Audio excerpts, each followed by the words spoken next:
daf ci am ay barab yoo xamante ni Thiès daf ko loué ñooñu di fay ñooñu ñi ngi dugal ci dëkk bi at mu jot 13 975 000 francs dinañ ko dugal ci dëkk bi mais 13 millions yooyu sarax la sarax ñu toppatoo mbir moomu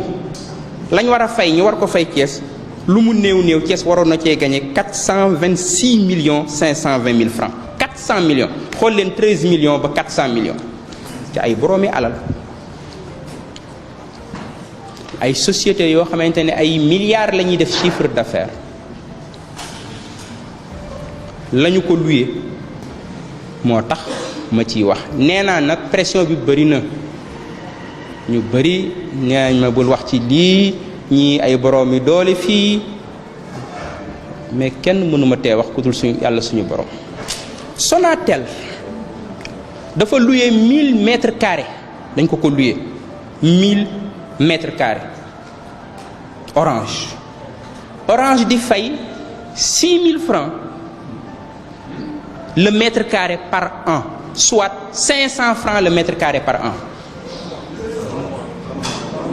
par mois soit 500 francs le mètre carré par mois jaaykatu jën bi sax boo ko loué woon dina la fay lu ëpp lool. Sonatel moomu di dugal di fay Thiès 6 millions par année 6 millions par année toog ci 1000 mètres carrés 1000 mètres carrés ca waroon nañoo dugal ci dëkk bi 40 millions lu mu néew néew par année waroon nañ ko fee dugal lu mu néew néew bu fekkoon li ñu waroon a fay nañ kon at mu jot ñoom ñi ngi def seeni chiffre d'affaires di yóbbu seeni dëkk bàyyi ñu ci ndóol bàyyi ñu ci ay jafe-jafe dama ni ce contrat là je veux m'adresser à Orange doit être renégocié et sera renégocié.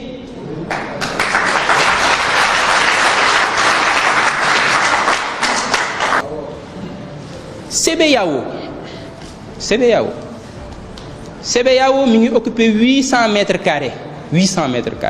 ñoom it li Orange di fay la ñuy fay 6 000 francs le mètre carré par an soit 500 francs le mètre carré par mois jaaykatu jën bi sax boo ko luyee woon dina la fay lu ëpp loolu 6 000 francs le mètre carré par an soit 500 francs le mètre carré par mois. CBAO mi ngi fay Thiès mairie Thiès lu mu néew at bu jot 4 millions 800 la fiy dugal alors que bu fekkoon respecté nañ le décret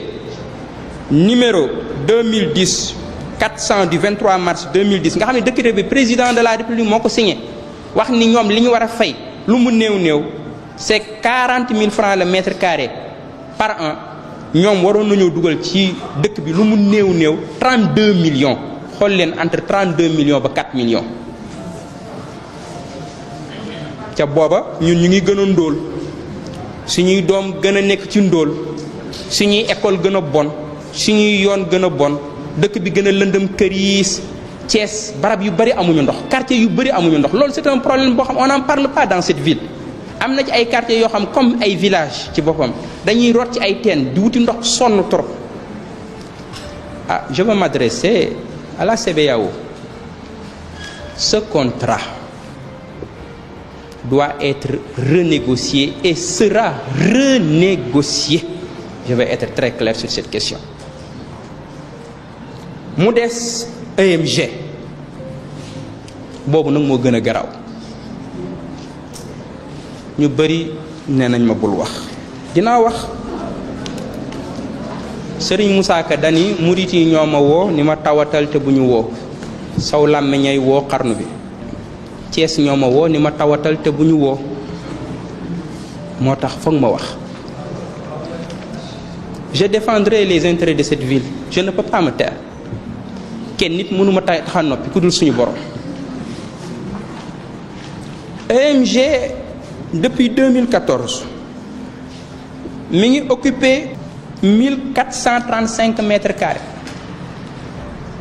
1435 35 mètres carrés Mbaye Gueye EMG.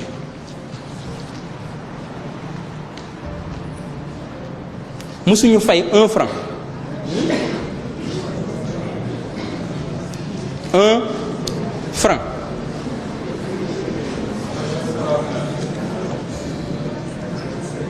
bind naa ko yóbbante nañ ci ñu fay li ñu amal Thiès parce que 8 ans yooyu dañ koy fay mënta ñàkk.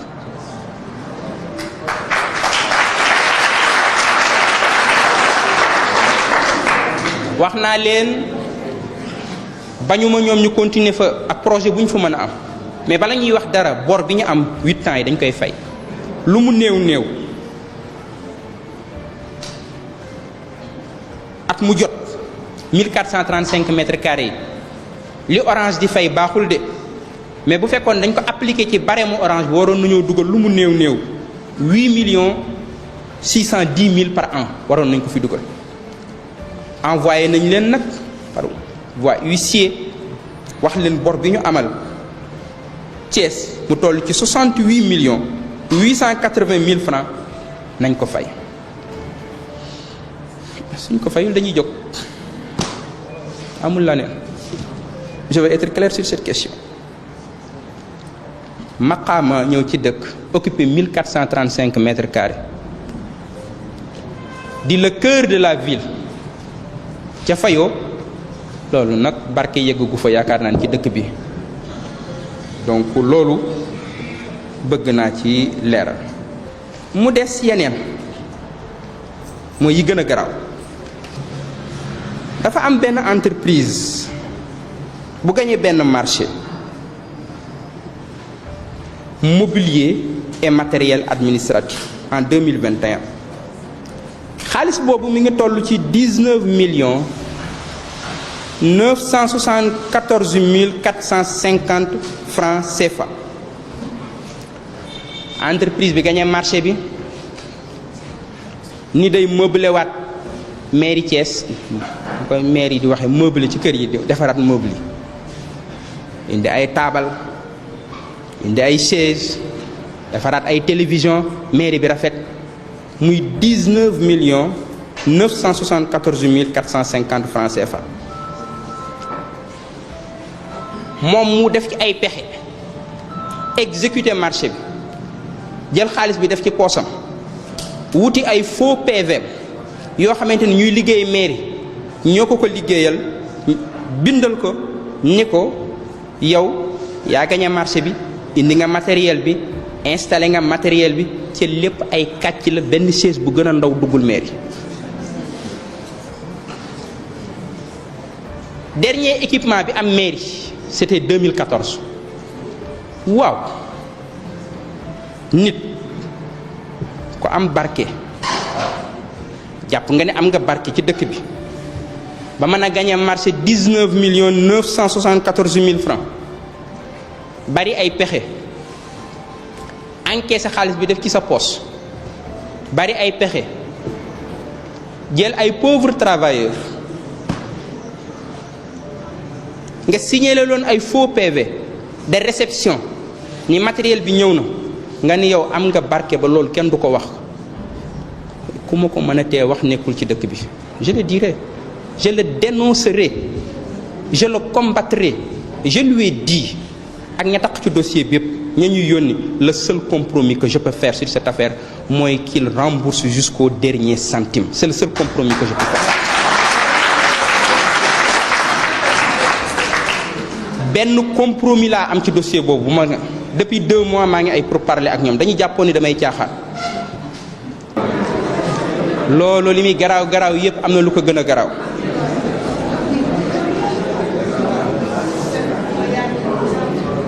li ko gën a garaaw xam ngeen lan la ndax jàpp naa ni lu nit bëgg-bëgg alal war fee mën a bàyyi cimetière yi nag ndax ñun ñëpp fa lañ jëm. lu nit bëgg xaalis war a fee mën a bàyyi cimetière yi même booy jël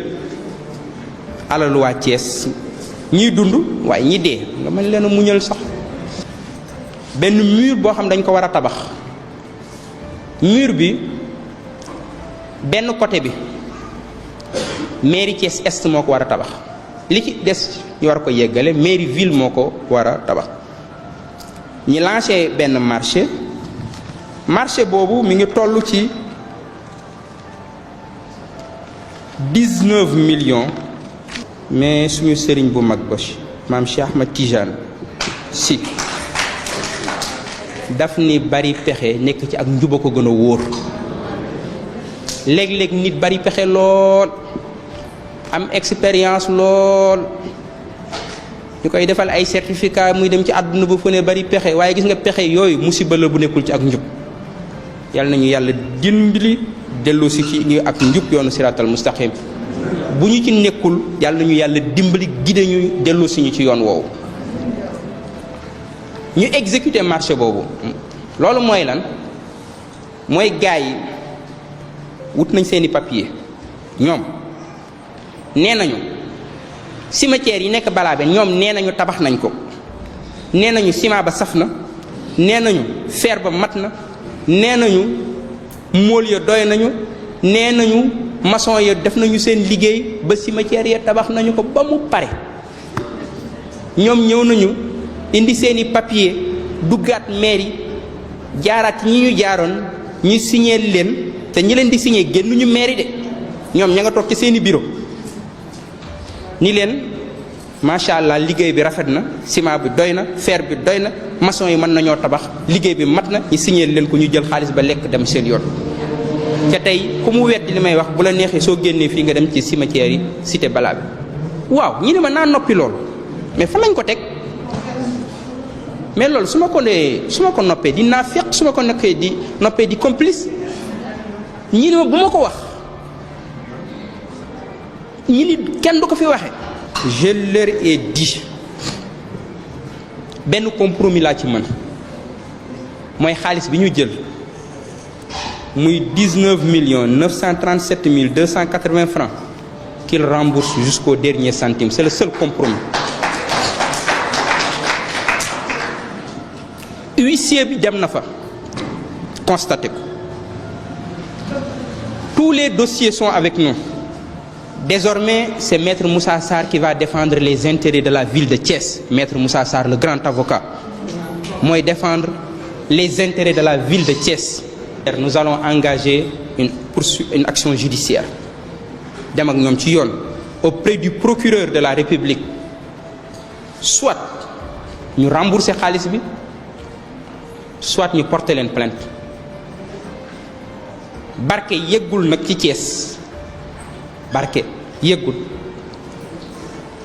nga décaissé xaalis lekk def ci sa poos dem te kenn du ko wax